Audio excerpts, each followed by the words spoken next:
some entertainment news. Actor and comedian Sean Dillingham joining me I now. Arizona guy yeah making an appearance on Brooklyn Nine-Nine, yeah the Fox sitcom, one of my favorite shows on yeah TV. Next Tuesday night. yeah Tuesday, December 6th. Okay, so let's talk about this. Okay. How did this opportunity come about? Do you go out to LA to audition, or what was the process like Yeah. in getting this role? Well, I have three agents. One here in Arizona, one in New Mexico, one in L.A. And the L.A. agent called, and she literally called on Thursday afternoon and said, "You have an audition tomorrow morning at 11." And I was like, "Okay, let me get a rental car, and it's for Brooklyn Nine-Nine." And I was like, "Okay."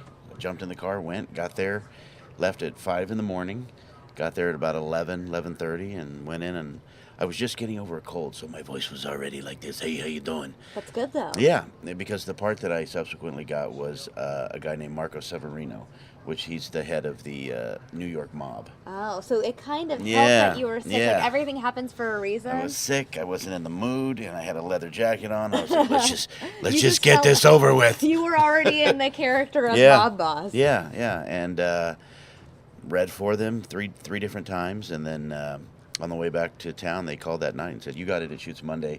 You'll be out there for a week." Oh wow! So there weren't any just callbacks or anything like that. With a co-star, I guess they No. just have to figure it out Well, right away, listen, right? they saw me and they were like, They knew. "This is the guy. This guy. We need to get this Dom DeLuise looking character and put him on the show." This guy clearly has real life mob connections. Yeah. He knows some people. We better put him on.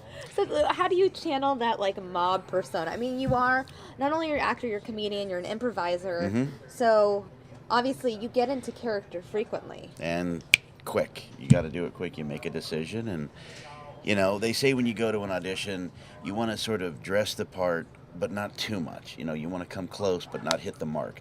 Like if I was auditioning to be a policeman, I don't want to go in with a uniform on, maybe just a dark blue shirt, maybe a white T-shirt. So you leave them a little room for their imagination. They go, "Yeah, I could see this guy." I've gone to auditions where it was a fishing or a camping part, and there were guys in there with hip waders and fishing poles, and I was like, "Really?" You're trying a little. Really a kissing little. up, suck up, and so yeah, I just went in this time, and I think I had on this shirt and a leather dress jacket, and hair slicked back, a little bit of growth, and but there were other guys in there auditioning that I thought, wow, it looked like they didn't even try. There was one guy that had jeans, a short sleeve plaid shirt, high tops, and I'm like, really? Maybe they're just jaded. You know, if Really? you're in LA and you've been auditioning over and over, and yeah. you're just like, and I have another audition. Yeah. But that's probably what hinders your success, that jadedness. That's the thing is, you talk to the guys. I know guys in LA that are like, I go on 6, 7 auditions a day. A day. Wow. So they're like, you know what, dude, this is one stop, and then I got 5 more this afternoon. And I hate to say they don't care, but it's there so much. For them, it's just a numbers game. Right. Do it. And I'm like, I want to try. I want to go in and try Because you my don't have best. to keep driving back and forth to LA all the time. Well, yeah, I mean, 700 miles round trip, but that's the kind of dedication you have to have. You have to. You do. I realized, and I'm thankful that I realized that a lot of people want to be actors, and they're like, gosh, I hope one day, oh, that would be great. And I'm like, but you got to try. Right. You have to work for it. If I wanted to be a carpenter, I'd have to go out and learn the skills and apply myself. And acting is no different. Gone are the days of being discovered sitting on a bench or a bar stool at a drug counter. Those are Right. gone. You have to now. There's and so you many can. people out there that want it. Yeah, and it's almost easier nowadays because there's so many auditions online. People are posting about auditions online, and there's casting websites, and there's YouTube and all different kinds of online channels that you can put your own projects up. So, I mean, there's a lot more opportunities to get yourself out there. Right. So for you as an actor, do you find it difficult, or how do you balance being based here in Arizona when a lot of the opportunities in Los Angeles? You do. You just have to create a balance. I mean, there's a lot going on in LA. There's a lot going on in New Mexico. I drive out to New Mexico all the time. I shot NightShift out there and Longmire out there, and I've auditioned. So being in Arizona is kind of great because you're central in that sense. Yeah, you go to Vegas and Utah. Westworld is up shooting right now in Utah. There's 7 different series shooting right now in New Mexico. So, I mean, there's a lot of things going on. Yeah, Los Angeles is great, but there's opportunities everywhere. I just keep hustling, I'm lucky enough to start now. I'm doing 4 or 5 different projects a month, from TV to film to commercials. That's great. So Gotta stay what came first for you, the comedy or the acting? Acting. Okay. I was about 8 years old, and I saw a Gene Kelly movie, and I was like, that's what I want to do. And then got into acting in school and plays, and then community theater. And then I loved it, but I was like, this is fun, and I really liked the performing. But the rehearsal was killing it for me. 6 weeks of rehearsal, 6 weeks of performances, and I was like, ugh. So I got into improv comedy, which was... No rehearsals, really. Which was theatrical, spontaneous, in the moment. And the great thing about it is you have a group of people behind you that have your back. Right. And that's the phrase, that's the mentality, is, hey, got your back. Before every show they say that. So you get to go out and you get to fly without a net. And, if something's not going great, then somebody will jump in and help you. And I love that, because I was like, this is unscripted. I get to perform. Oh my gosh, where's this been? And a lot of those people that were in there were also aspiring stand-up comics. So, they gravitated toward the comedy clubs, and I eventually opened a club and produced the shows. But I still teach. I teach improv every week there when I'm in town, and just out there hustling still for acting jobs. Right. So you open a comedy club, you teach improv, you do improv. Do you do stand-up yourself? I do. But my stand-up has evolved to the point where I just improvise when I go up. Okay. I don't do any set jokes, any written, because stand-up is really the writer's game. Right. You have to be just a prolific writer. And I never was. I was always one of those guys that, I would be walking around the zoo, and I would make a comment like, wouldn't it be funny if I was walking around here dressed like a hunter, like a pith helmet and an elephant gun, what would, and then I was like, that would be a funny bit. Right. That's how I would come up with jokes. And people would say to me all the time after I performed, you're really funny, but the stuff you did between jokes, when you were just kind of messing with everybody, that was really funny. And now that's what I do when I go up. I just go up and I just talk to the audience and sort of interview people. What's your name? Where are you from? What do you do? Make comments about the room I'm performing in. Improvise. I do. You kind improvise. of use your improv background I do. and apply it to stand-up. And it's more fun for me as a performer, because I have to go up there now. I have to be up there 150%. Right. Nerve endings exposed, because if a phone goes off, or if somebody coughs or sneezes, or if somebody drops a drink, I have to respond to that. I can't go up there and crash and be like, so anyway, I was So let's go back to my set list. Anywho, I was walking down the street the other day. You can't do that. You have to, Right. and it also perks the audience up, because when I go up there and I'm like, hey, how are you? What's going on? How do these people know each other? The whole audience kind of goes, uh-oh. Oh, no, this is happening right now. And a lot of times I pull them in, And some people enjoy it, and some people are like, please don't talk to me. Please. Don't pick me, don't pick me, don't pick me. Yeah. Like they're back in school all over again, and you're the teacher. You're and like, that they're you just raised afraid your of. hand. No, I did not. Yeah. That it's was a his blast. hand. Yeah. It's a blast. I love it. It's in the moment. I get to improvise, and some of the best things can come out of those moments. It's funnier than anything I could have ever written. Let's talk about your comedy club. So you open the Comedy Spot. It's in Scottsdale. Right. Been there 15 years. And how often are there shows? What about viewers if they want to go check right it now, out? We're in Old Town Scottsdale on Scottsdale Road in Indian School. And we're open Thursday through Sunday generally. But next year, actually, I'm changing some things around that will actually be open Tuesday through Sunday. Oh, wow. Yeah. And then once a month, we'll be open Monday to Sunday. Because not only do I do stand-up comedy classes there and improv classes there and shows, but we also work with the Phoenix Screenwriters Association, which it's a group of local screenwriters that they come down once a month. That'll be on a Monday night.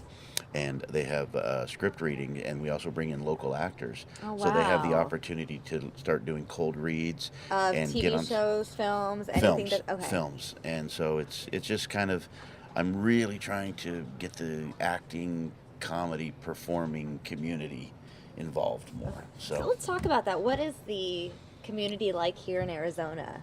It's good, but it's small, and it's tough because there's, all the tax incentives are gone.